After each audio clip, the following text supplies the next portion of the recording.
need.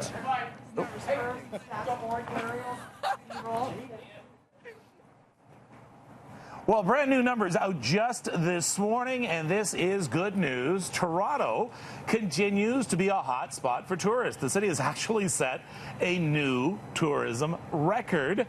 Joining me right now to break down the numbers, Andrew Weir, Executive Vice President and Chief Marketing Officer with Tourism Toronto. Good morning to you. How are you this morning? Great. This is amazing. What are the record numbers? Well, it's great news. You know, the city is hot right now. We're seeing a lot of people that want to come here from the U.S., from a lot of our international markets. You know, growth from Mexico is up 72%. China is growing. So a lot of people are arriving in Toronto. They're choosing to make Toronto their destination. And sometimes in the past, it used to be a place you would kind of go through a little bit more quickly. People are spending more time here, spending more money, more days here, and that affects more businesses. Now, we're looking, like you say, a big jump in the number of visitors from Mexico. U.S. visits, though, and that's always important, continue to grow at a very manageable pace. Well, the U.S. market's it's such an important one, of course. It's about 3 million visitors. It's our largest market other than the domestic market. What's interesting, though, is we always think of it as people that maybe drive here from the near border region. 70% of our American visitors fly here.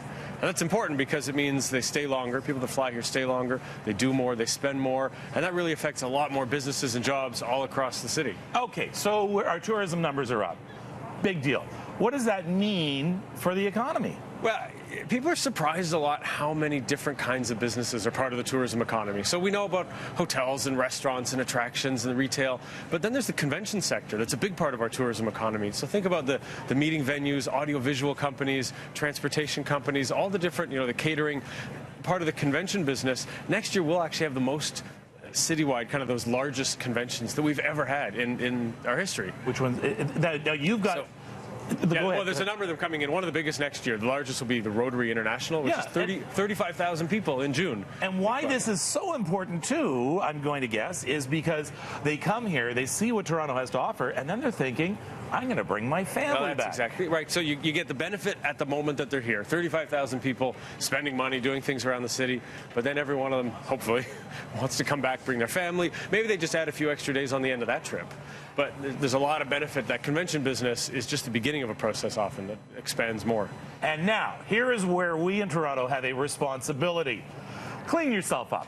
But also, when you see someone out here in Yonge Dundas Square, they're kind of like looking at a map or they're a little confused, go over to them and say, hey, can I help you?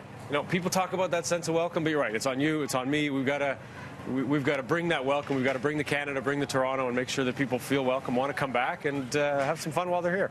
All right. Thank you so much for this. Appreciate it, Andrew Weir, Executive Vice President and Chief Marketing Officer with Tourism Toronto. Thank you. Let's go back inside. Here's Mel with our top stories.